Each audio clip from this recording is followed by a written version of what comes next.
stato un album particolarmente importante perché ha segnato un po' il percorso degli Neumagine, sia da un punto di vista compositivo, la crescita comunque generale, anche per quel che riguarda appunto l'aspetto culturale. Mi venne l'idea comunque di dedicare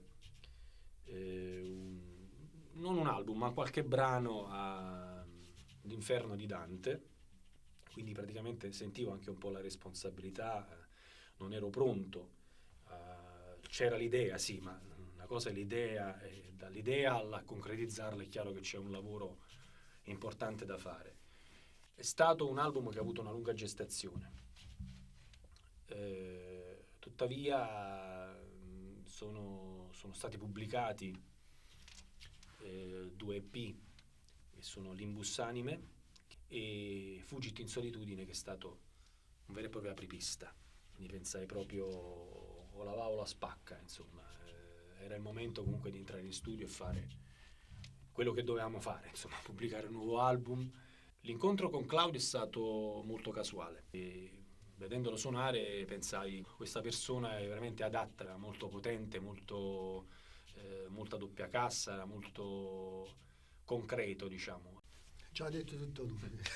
Allora, come ha detto Bruno, questo incontro è stato casuale, proprio perché ero qui in sala per il progetto con il mio vecchio gruppo, Yels, dove si suonava un metal anni 80.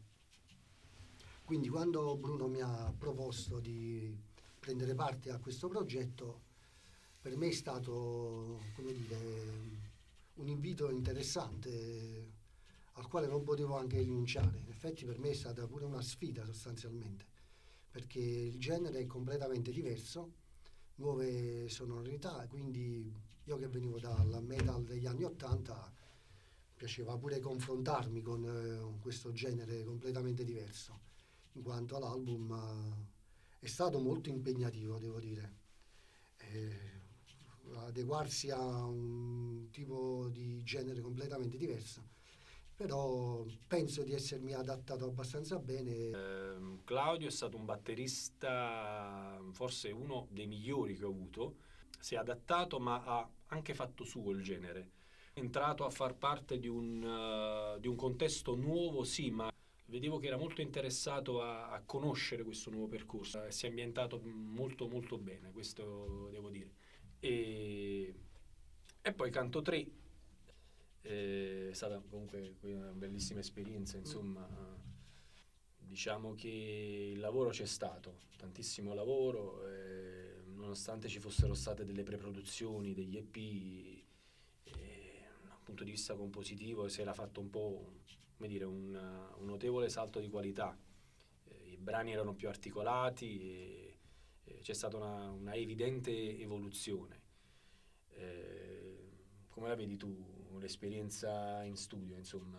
È stata una bella... L'esperienza in studio è sempre una cosa appassionante che diventa la sfida sulla sfida, in effetti.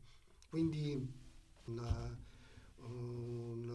registrare un album con la batteria acustica e tutto quello che serve per portare avanti le voci, chitarre, assoli, eccetera, dico che è molto molto impegnativo. Canto 3 poi è stata una spinta anche per altre composizioni e creazione di nuovo materiale sempre per quel che riguarda il contesto dantesco, perché l'ispirazione è andata avanti, insomma non si è fermata.